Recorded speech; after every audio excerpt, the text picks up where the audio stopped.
Hello dear students, in this video lecture we will discuss second order linear differential equation with variable coefficients. In previous video lectures we discuss order reduction methods जिसके अंदर हमने CF को वहाँ पर introduce किया था. CF can be e raise to the power ax और CF में भी ex raise to the power m. वो दोनों प्रोसेस हमने वहाँ पर डिस्कस किए. अब हमारे पास चेंज ऑफ वेरिएबल मेथड यहाँ पर अवेलेबल है second order linear differential equation का ही. तो ये दूसरा प्रोसेस है आपके पास. जैसे ऑर्डर रिडक्शन आपने किया था वैसे ही अब आपके पास एक अनदर वे है चेंज ऑफ वेरिएबल. सो हमारे पास यहाँ पर जो गिवन स्टैंडर्ड इक्वेशन है उसको कंसीडर कर लेते हैं. Consider the given standard equation. Consider y double dash plus P Y dash plus Q Y equals to r. This is the given equation. Okay, तो आप हमें यहाँ पर करना क्या है. हमारे पास अच्छा जो वाई डैश का मतलब क्या हुआ. Y dash stands for D Y over D X. D Y by D X. तो हमारे पास जो इंडिपेंडेंट वेरिएबल एक्स है इसको हम चेंज करना चाहते हैं in terms of new variable. We want to change this X in terms of the new variables. So let हम यहाँ पर सपोज कर लेते हैं let dy over dx is maybe some new variable dy over dz into dz over dx.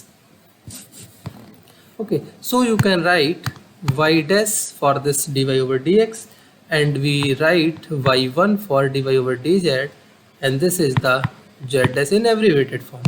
बाकी आप d में भी लिख सकते हैं. Now we want to change y double dash. This means d2y over dx square and this may be written as d over dx. y1 means dy over dz into dz over dx. ठीक है, तो अब यहाँ पर आपके पास product rule लग जाएगा. d over dx of dy over dz into dz over dx plus dy over dz as it is and you use d over dx of dz over dx. सो भाई देखिए यहाँ पर ये तो z है और यहाँ पर आप कर रहे हैं x.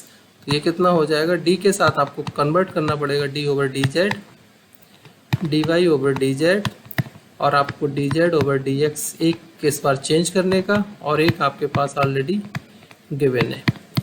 So this is dy over dz और ये आपका डायरेक्टली हो गया d2z over dx square. So this one is d2y over dz square into dz over dx whole square plus dy over dz into d2z over dx square. So substituting in one, substituting in one. जैसे आप one के अंदर इन सबको substitute करेंगे then your equation is d2y over dz square dz over dx square plus dy over dz into d2z over dx square plus p times y dash. What is the value of y dash. y dash means dy over dz over dx. So this one is dy over dz into dz over dx plus q y equals to r. कुछ simplification कर लेते हैं. Second order terms separately and other terms are separate. Okay, so this is d2y over dz square into dz over dx to the power 2 plus dy over dz is taken out. Then we have d2z over dx square plus p dz over dx plus q by equals to r. अच्छा, यहाँ पर भी हमें coefficient जैसे हमारे पास already 1 था तो हम इसको भी उसी तरीके से चेंज कर लेते हैं. d2y over dz square plus dy over dz into d2z over dx square plus p dz over dx plus qy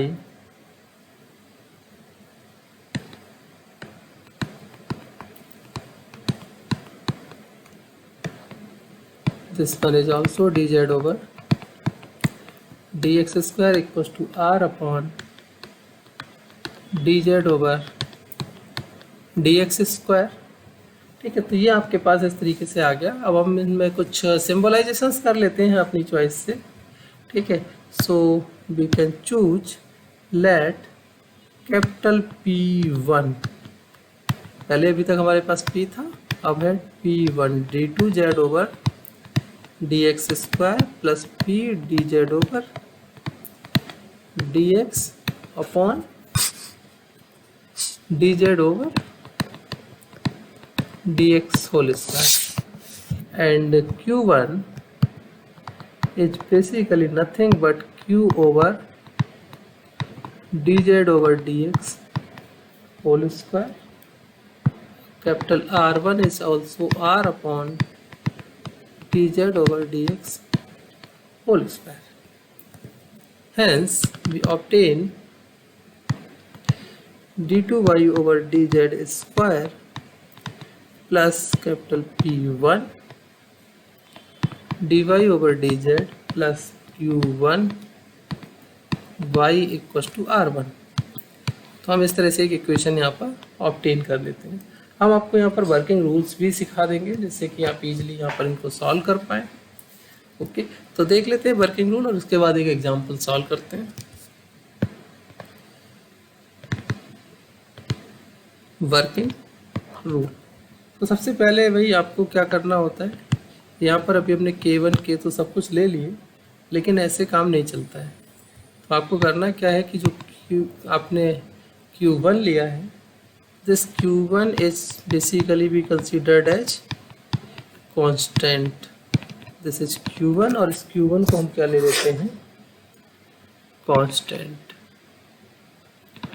ठीक है, और यहाँ से आप बड़े इजीली Q ऑब्टेन कर लेते हैं। देन आपका बाकी सारा वर्क इजी हो जाता है। देन फाइंड P1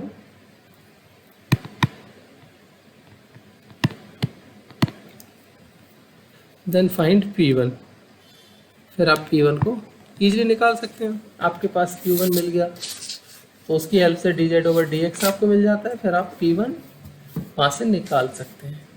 ठीक है, और दूसरा यहाँ पर एक इम्पॉर्टेंट पॉइंट ये है कि आपको जो Q है आपके पास, बेसिकली Q1 तो हम कांस्टेंट अपनी तरफ से चूज कर रहे हैं, लेकिन जो Q है उसके ऊपर एक कंडीशन भी है। तो आप इसको रिमार्क भी कह सकते हैं, कंडीशन भी कह सकते हैं, इंपॉर्टेंट पॉइंट्स भी कह सकते हैं, नोट्स भी कह सकते हैं, जो भी कहना हो। तो ये मेथड हम कब अप्लाई करते हैं, so we can write apply this method when square root of Q is easily integrable,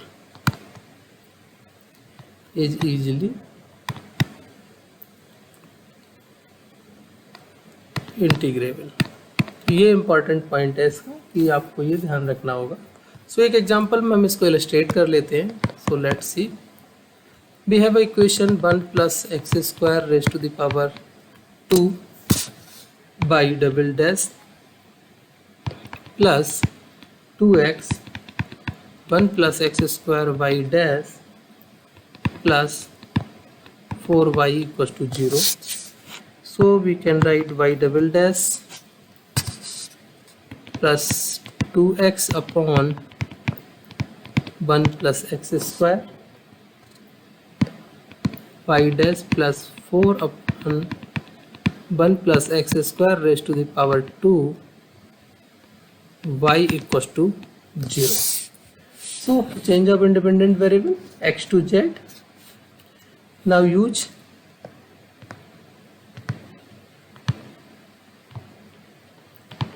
change of independent variables. तो आपके पास क्या हो जाएगा भाई,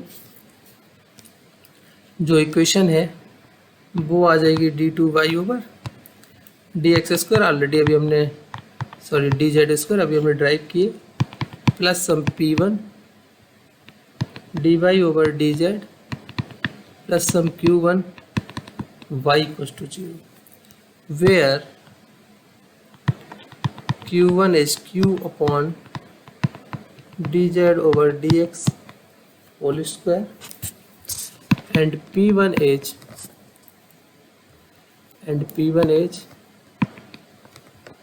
d2z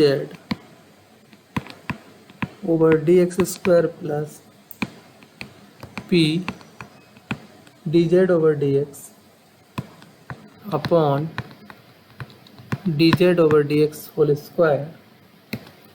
ठीक है, हम यहाँ पर लेट कर लेते हैं, जिस तरह से हमारे पास q दिया है उसके अकॉर्डिंग ही हम यहाँ पर चूज कर लेंगे नॉर्मली q1 जो है, तो हमने लेट कर लिया q1 equals to q।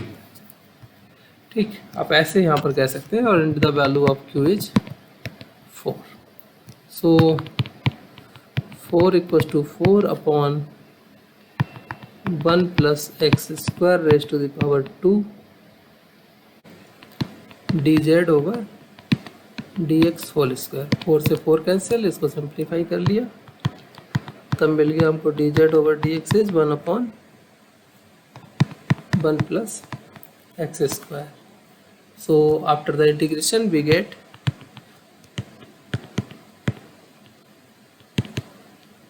Integration on integration z is tan inverse x।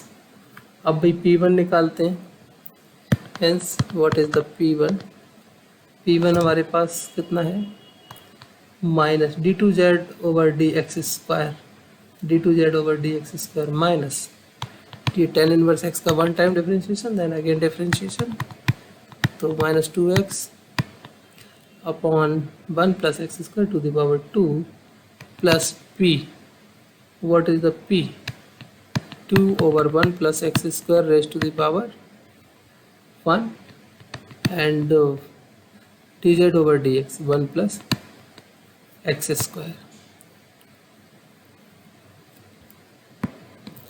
तो ये आपके पास कितना आ गया, p1 is 0, hence d2y over dz square plus p1 is 0 plus 4y equals to 0। So this can be written as d square plus 4y equals to 0। यहाँ से आपके पास y आ जाएगा c1 cos of 2x plus c2 sin of, sorry it's not x, it's z, 2z। So you substitute value of z, then this is y equals to c1 cos of 2, z is tan inverse x plus c2 sin of 2, z is tan inverse x। So in this way you can solve the problems by the change of variable method also, which is very easy method।